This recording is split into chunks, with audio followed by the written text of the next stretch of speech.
Assalamualaikum warahmatullahi wabarakatuh. Perkenalkan, nama saya Karindra Indita dari kelas 12 MIPA 1 SMA Negeri 1 Kauman Ponorogo. Pada hari ini saya akan melakukan praktikum kimia untuk memenuhi ujian praktik sekolah.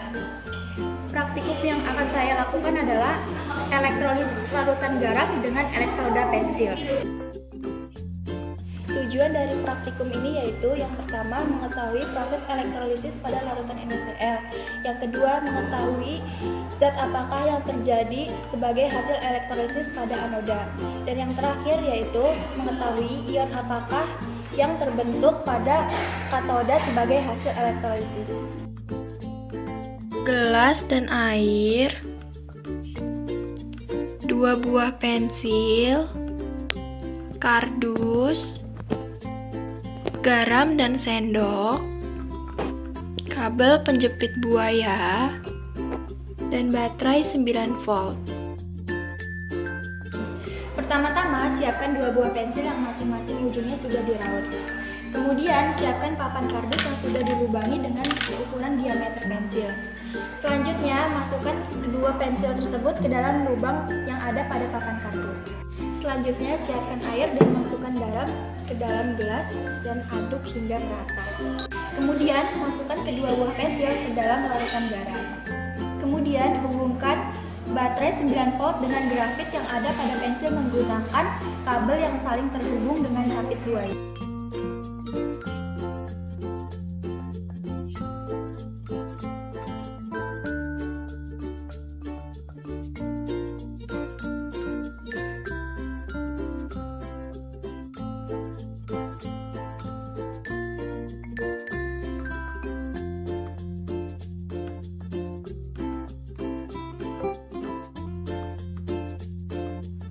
Hasilnya adalah terbentuk gelembung-gelembung pada ujung pensil.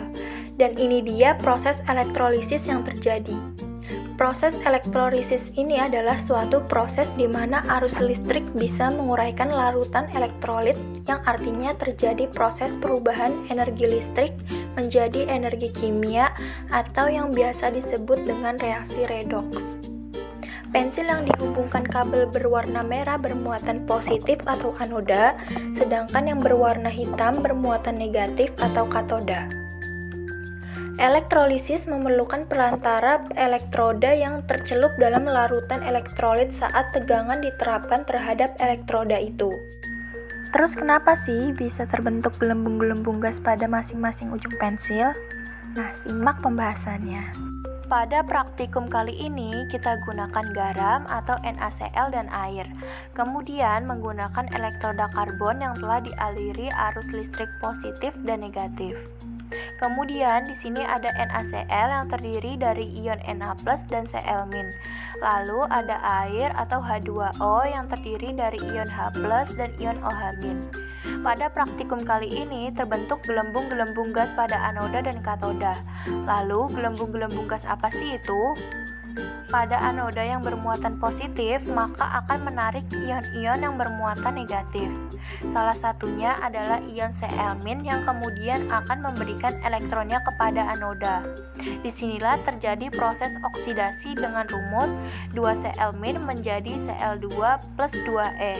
Cl- yang melepas elektronnya bergabung menjadi molekul diatomik Cl2 atau yang biasa disebut dengan gas klorin. Jadi, gelembung-gelembung yang terbentuk pada anoda adalah gas klorin. Dan jika gelembung-gelembung gas tersebut ditampung dalam suatu tabung reaksi, maka akan terlihat bahwa warna dari gas klorin adalah hijau. Lalu pada katoda bermuatan negatif akan menarik ion-ion yang bermuatan positif untuk berkumpul di sekitarnya. Salah satunya adalah ion H+.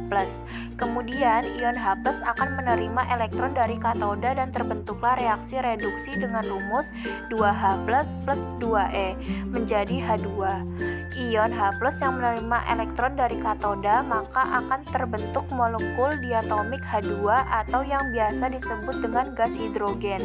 Jadi gelembung-gelembung yang terbentuk pada katoda adalah gas hidrogen. Jika gas ini ditampung dalam suatu tabung reaksi, kemudian didekatkan dengan sumber api, maka akan terdengar bunyi pluk.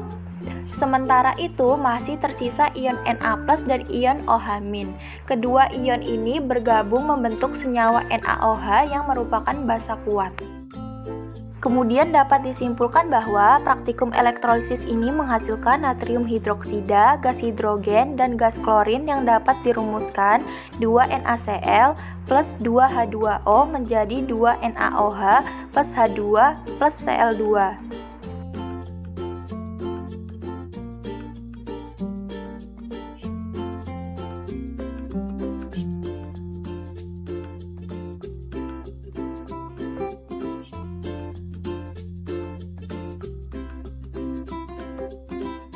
Sekian video praktikum dari saya, kurang lebihnya mohon maaf. Wassalamualaikum warahmatullahi wabarakatuh.